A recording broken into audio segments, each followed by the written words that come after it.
महाराष्ट्र विधानसभा निवडणुकीची आता प्रचाराची रणधुमाळी सुरू आहे.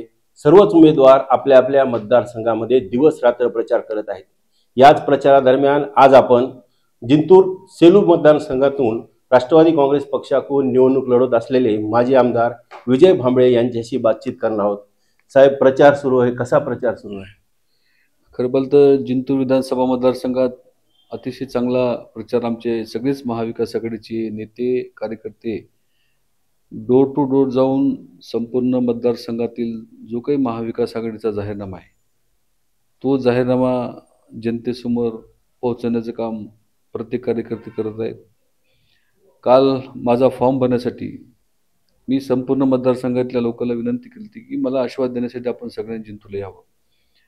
कधी भूतन भविष्य एवढा समाज 18 पगड जातीचे लोक मला फॉर्म भरण्यासाठी व मला आशीर्वाद देण्यासाठी एवढा मोठा जनसागर जिंतूर मतदारसंघातला आला होता. ही खऱ्या अर्थानं ही आमची खूप मोठी जमेची बाजू आहे आणि मला विश्वास आहे की ह्या सगळ्या जनता जनाच्या आशीर्वादानं नक्कीच यावर्षी या मतदारसंघात बदल निश्चित होईल अशी अपेक्षा मला या ठिकाणी वाटते. हे आता सध्या जे विरोधी सरकार होतं भाजप महायुतीचं, नेमकं काय परिणाम झाला या मतदारसंघात? मी त्या दिवशी भाषणात सांगितलं की ज्या अपेक्षेने लोकांनी स्थानिक आमदारांना प्रचंड अपेक्षा निवडून दिलं होतं, ह्या आमदार झाल्या तर या मतदारसंघातले अनेक प्रश्न मार्गी लागतील. खरं एक बघितलं तर स्थानिक आमदार ह्या भाजपचे आमदार आहेत. राज्यामध्ये त्यांची सत्ता आहे, देशात सत्ता आहे. एवढी मोठी सत्ता असून सुद्धा मतदारसंघातले जे अनेक वर्षाचे प्रश्न आहेत, प्रामुख्यानं जिंतूर मतदारसंघातले एक 4-5 मुद्दे मी हायलाईट करतो. सेलू शहरासाठी MIDC झाली पाहिजे ही भूमिका मी 2014 मध्ये मांडली होती. मी आमदार असताना ती MIDC मंजूर केली होती. 300 एकर जागा सुद्धा आम्ही त्या ठिकाणी डिसाईड केली होती. भाजपचं सरकार असताना ती MIDC होऊ शकली नाही, परंतु यांच्या काळात तर ती MIDC व्हायला पाहिजे होती. तर ती MIDC रोळगाव परिसरातली ती झाली नाही, ती कुठेतरी शिफ्ट केली, आणखीन त्याचा काही पत्ता नाही. 132 KV सेलूमध्ये व्हायला पाहिजे होतं, जिंतूरमध्ये 2 ठिकाणी व्हायला पाहिजे होतं. 132 KVची सबस्टेशन उभे राहिले नाहीत, ते पण काम झालं नाही. जिंतूर मतदारसंघातले आणखीन 60 ते 65% असे रस्ते आहेत की रस्त्यात खड्डा आहे का खड्ड्यात रस्ता हे आणखीन कळायला मार्ग नाही. रस्त्यांचेही कामं रखडलेत. मागच्या काळात आम्ही 6 ठिकाणी हॉस्पिटल बांधले होते.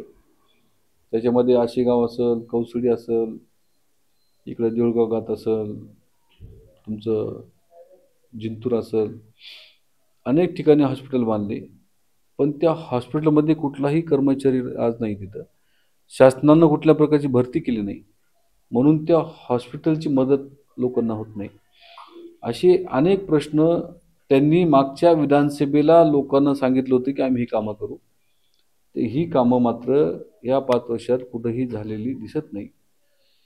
दुसरा विषय सरकारच्या बाबतीमध्ये, भाजप सरकार आल्यापासून शेतीमालाला भाव नाही. आज सोयाबीन 4,000 रुपये क्विंटल विकते, कापूस 6,500 रुपये क्विंटल विकते. एकीकडे उद्धव साहेब मुख्यमंत्री होते, पवार साहेबांनी आणि राहुल गांधीच्या नेतृत्वात ही सरकार चालायचं, तेव्हा मात्र 6,500 रुपये क्विंटल सोयाबीन विकायचं, 12,000 रुपये कापूस विकायचा. त्या काळामध्ये 2 लाखाची कर्जमाफी महाविकास आघाडी सरकारने केली होती. हा बदल मात्र आता लोकांना दिसायला की महायुतीच्या काळात काय कामं झाली नाहीत आणि महाविकास आघाडीच्या काळात कशा पद्धतीने कामं झाली, ही तुलना आता लोक करले. म्हणून मला खात्री आहे की नक्कीच यावर्षी जिंतूर मतदारसंघात बदल होईलच. याच्या व्यतिरिक्त संपूर्ण राज्यात बदल होणार आहे, याच्यात काही शंका नाही. काल जो महाविकास आघाडीने जाहीरनामा सांगितला मुंबईमध्ये राहुल गांधींनी, तर त्याचा कितीपत परिणाम मतदारसंघात पडेल? मी आज या ठिकाणी सांगतो की महाविकास आघाडीचा जाहीरनामा एवढा चांगला आहे की त्या प्रत्येक घटक कव्हर केलेला आहे. 4-5 मुद्दे ते एवढे चांगले घेतले त्याच्यामध्ये की सगळ्यात महत्त्वाचा विषय आज आहे की जे महाराष्ट्रामध्ये आज शेतकरी प्रचंड अडचणीमध्ये सापडलेला आहे. आज प्रत्येक जिल्ह्यामध्ये आत्महत्या वाढल्या शेतकऱ्यांच्या. याचं कारण एकच आहे की शेतकऱ्याची कर्जमाफी झाली पाहिजे. तो मुद्दा या ठिकाणी घेतला कर्जमाफीचा. दुसरा मुद्दा, जी लाडक्या बहिणीची योजना या सरकारनं फक्त निवडणुकीपुरती आणलेली, 2 महिन्याचे पगार टाकले फक्त मतदान घेण्यापुरती. तर महाविकास आघाडीचं सरकार आलं तर ही योजना कायमस्वरूपी सुरू राहणार. ती योजना आणखीन चांगली कशी करता येईल हा सुद्धा प्रयत्न महाविकास आघाडीचं सरकार आल्यानंतर करणार. हा एक मुद्दा घेतला. नवीन युवकाला दरवर्षी नोकऱ्या देण्यात येतील, सिंचनाची व्यवस्था करण्यात येईल, असे अनेक मुद्दे या जाहीरनाम्यामध्ये घेतले. आणि मला खात्री आहे की महाविकास आघाडीचा जाहीरनामा म्हणजे हे शब्दाला पक्क राहणारं हे सरकार आहे. याचं उदाहरण मागच्या काळात पवार साहेबांनी जे कामं केलेत, उद्धव साहेबांनी कामं केले, राहुलजीने कामं केलेत, हे सगळे कामं करणारे नेते आहेत. लोकांना यांच्यावरती विश्वास आहे.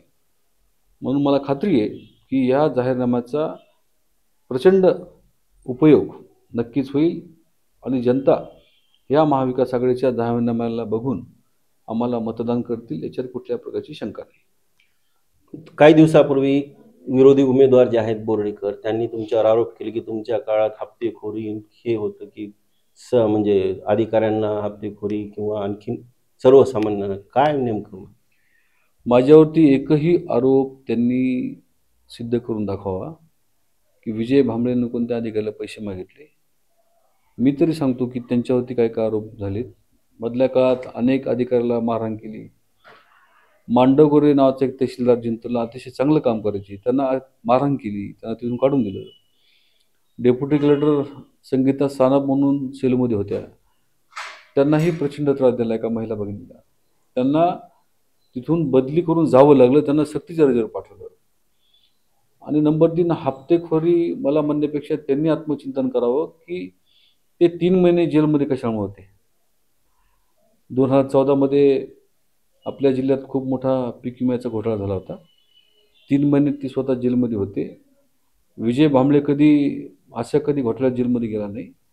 म्हणून मला त्यांना एवढंच सांगायचं की स्वतः दुसऱ्याकडे बोट दाखवण्यापेक्षा एक बोट आपल्याकडे येत असते. त्याच्यामुळे त्यांनी आत्मचिंतन करावं की विजय भांबळेंनी भ्रष्टाचार केला का त्यांनी केला हे लोकांना माहिती. त्या दिवशी भाषणात त्या असं म्हणाल्या की माझ्या बाबांनी 5 वेळेस या मतदारसंघाचं नेतृत्व केले आणि त्यांच्याच आदर्शावर मी चालत आहे. आता 5 टर्म खरं बोलतं आमच्या मतदारसंघातल्या लोकांनी खूप मोठा विश्वास टाकला. मी मागे भाषणात सांगितलं की एवढं मोठं नुकसान आपल्या मतदारसंघाचं झालं की खूप मागं गेला आमचा मतदारसंघ.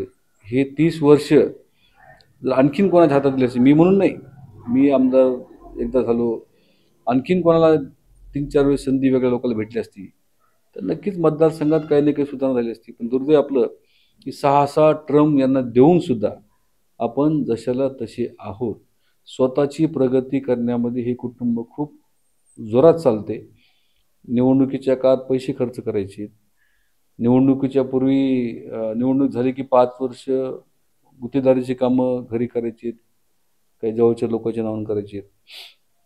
आता तर मला काल एक ठिकाणचा फोन आला की आता फॉर्म भरल्यानंतर त्यांचं अशी तयारी चालू की आता आपल्याला कोणी मतदान करणार नाही. आता एकच पर्याय आहे की प्रत्येक गावात आपल्याला दारू वाटावं लागती. प्रत्येक गावात त्यांचं दारू वाटपाचं नियोजन चालू आहे. आता किती दुर्दैव बघा, नवीन पोरला दारू पाजायची, आता नियोजन चालू आहे की प्रत्येकात 25 बॉक्स द्यायचे, 30 बॉक्स द्यायचे आणि नवीन पोरला व्यसनाला लावायचे. नंबर 2, गावातली याद्या करून चालू आहे. प्रत्येक मतदाराला 5,000 रुपये एका मताला द्यायचे, असा प्रोग्राम त्यांचा चालू आहे भाजपचा.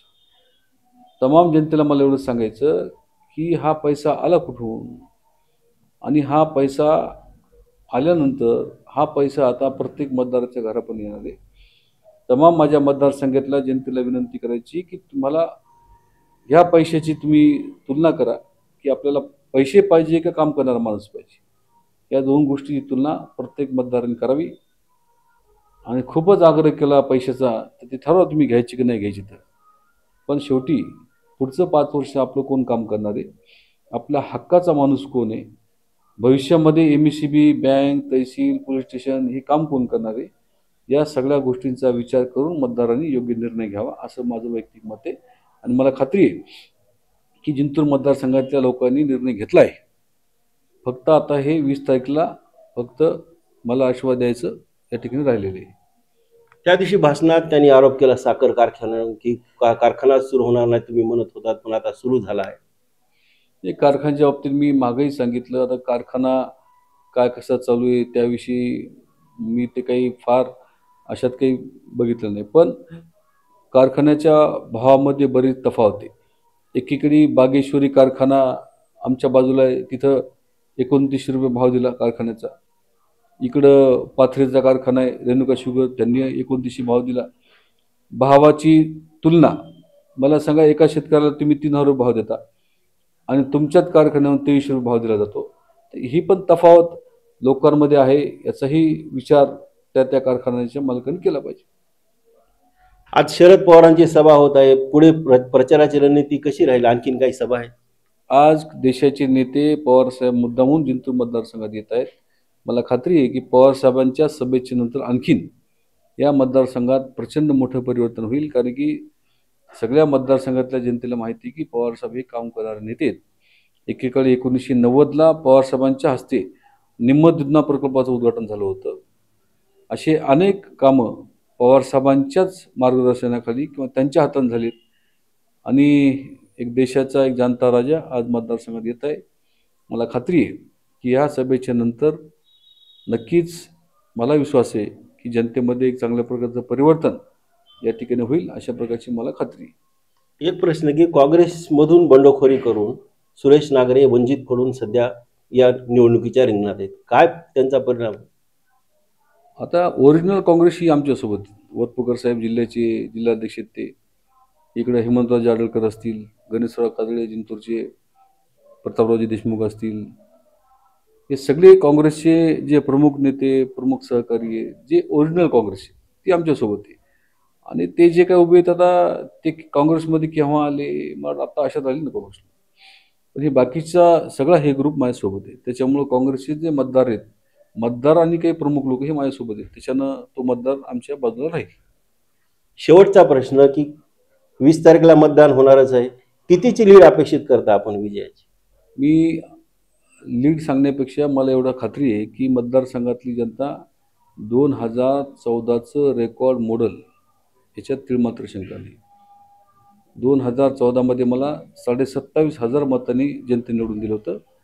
यावेळेस ते मात्र रेकॉर्ड 2014चं तुटल आणि त्याच्यावरही मला लीड भेटेल ही अशी अपेक्षा आहे. हे होते माजी आमदार विजय भांबळे, जे जिंतूर सेलू मतदारसंघातून राष्ट्रवादीच्या तिकिटावर सध्या लढत आहेत. त्यांनी गंभीर आरोप केले भाजप उमेदवारावर की 5,000 रुपये मताला वाटण्याच्या तयारीत ते आहेत, कारण जनता त्यांना थारा देत नाही. आता येणाऱ्या 20 तारखेला मतदान होणारच आहे, त्यानंतर निकाल लागणारच आहे, पण त्यापूर्वी मात्र रणसंग्राम मात्र चांगलाच रंगलेला दिसून येत आहे. महाराष्ट्र टाइम्ससाठी डॉक्टर धनाजी चव्हाण, परभणी.